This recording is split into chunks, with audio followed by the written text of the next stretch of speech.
Hello, I'm Diane And I'm Katie. and we love reading books and we'd like to read some books to you today. Today we're going to read some books about under the sea. We are, and my book is Commotion in the Ocean by Giles Andrea. The book I'm going to read is called The Rainbow Fish and it's by Marcus Pfister. Would you help me, Katie? Would you Yes. hold my book? Are we ready? Commotion in the Ocean. Okay, I'll turn that page. And here we go. Commotion in the ocean. There's a curious commotion at the bottom of the ocean. I think we ought to go and take a look.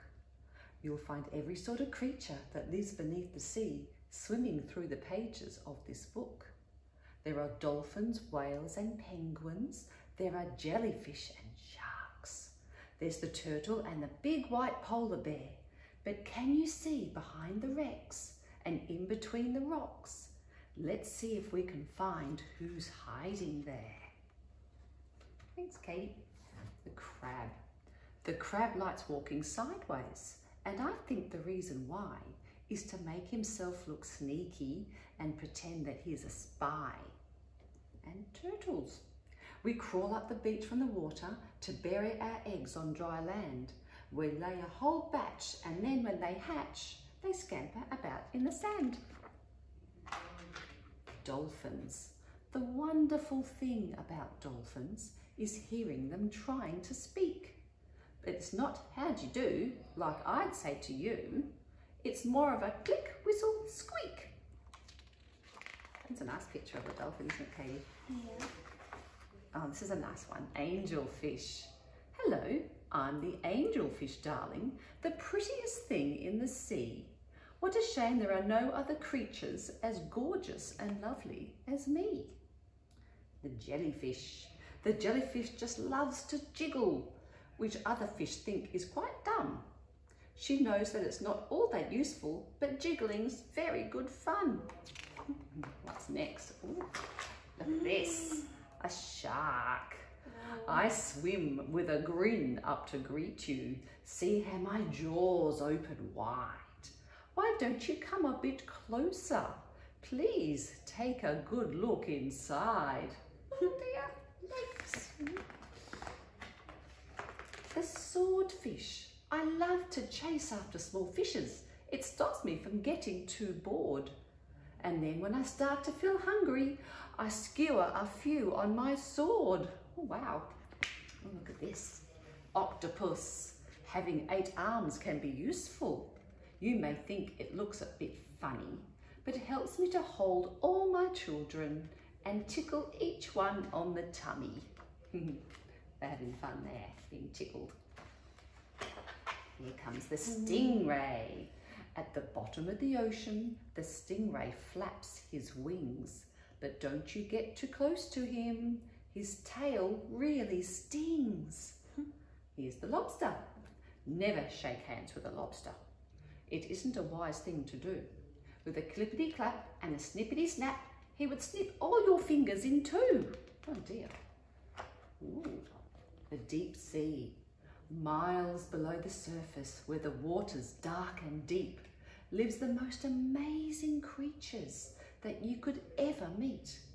There are fish of all descriptions, of every shape and size. Some have giant pointy teeth, and others great big bulbous eyes. Some of them can walk around and balance on their fins, but the strangest fish of all have glowing whiskers on their chins. Wow. What else is in the ocean? Oh, look at this, Katie, a big blue whale. Wow. There's no other beast on the planet as big as the giant blue whale. He measures a massive 100 foot long, from his head to the tip of his tail. Here comes the walruses. Our bodies are covered in blubber and our tusks are incredibly long. We're grumpy and proud and we bellow out loud to show that we're mighty and strong. Oh, who have we got here? Oh, penguins. We waddle about on our icebergs, which make our feet slither and slide. And when we get close to the water, we leap off with a splosh on the side. And here are the polar bears. Deep out in the Arctic, the mummy polar bear snuggles up with all her children, and it's very cold out there. Look at all that snow and ice. It's very, very cold. What a lot of creatures we have seen beneath the sea. What a lot of funny things they do. Some of them might lick their lips and eat you in one bite, and some might want to swim around with you. The dolphin's very friendly, and the lobster's very fierce, but the shark is the most dangerous by far. Can you name the other friends we've made along the way? See if you can tell me who they are. I remember the polar bear. Did you enjoy that story? Because I did. What about you, Katie? I liked It was a lovely story. I like that. And have you got one for us now, Katie? I do. I have the rainbow fish to read. Can you I'll hold yours, yes. Okay, the rainbow fish. Let's start. A long way out in the deep blue sea, there lived a fish. Not just an ordinary fish, but the most beautiful fish in the entire ocean. His scales were every shade of blue, green and purple, with sparkling silver scales among them. There they are. The other fish were amazed at his beauty.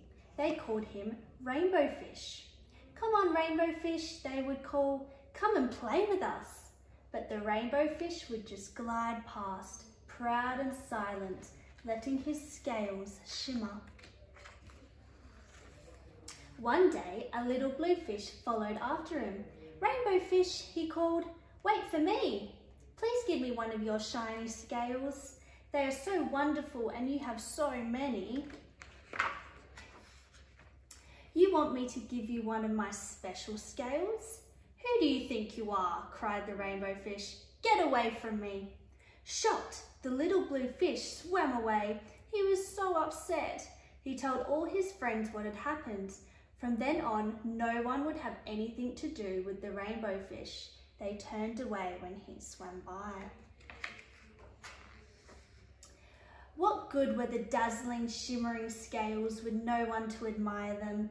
Now he was the loneliest fish in the entire ocean. One day, he poured out his troubles to the starfish. I really am beautiful. Why doesn't anyone like me? I can't answer that for you, said the starfish. But if you go beyond the coral reef to a deep cave, you will find the wise octopus. Maybe she can help you. The rainbow fish found the cave. It was very dark inside and he couldn't see anything. Then suddenly, two eyes caught him in their glare and the octopus emerged from the darkness. I've been waiting for you, said the octopus with a deep voice. The waves have told me your story. This is my advice. Give a glittering scale to each of the other fish. You will no longer be the most beautiful fish in the sea, but you discover how happy you will be. I can't, the rainbow fish started to say, but the octopus had already disappeared into the dark cloud of ink. Give away my scales? My beautiful shiny scales? Never. How could I ever be happy without them? Suddenly, he felt the light touch of a fin. The little blue fish was back. Rainbow fish, please don't be angry. I just want one little scale. The rainbow fish wavered. Only one very, very small shimmery scale, he thought. Well, maybe I wouldn't miss just one.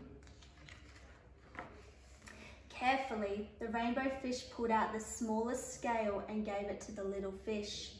Thank you very much. The little blue fish bubbled playfully as he tucked the shiny scale in among his blue ones. A rather peculiar feeling came over the rainbow fish. For a long time, he watched the little blue fish swim back and forth with his new scale glittering in the water. The little blue fish whizzed through the ocean with his scale flashing, so it didn't take long before the rainbow fish was surrounded by the other fish. Everyone wanted a glittering scale. The rainbow fish shared his scales left and right, and the more he gave away, the more delighted he became. When the water around him filled with the glimmering scales, he at last felt at home among the other fish. Finally, the rainbow fish had only one shining scale left.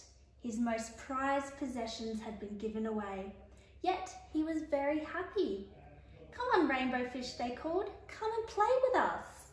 "Here I come," said the rainbow fish, and happy as a splash, he swam off to join his friends. That's lovely. The end.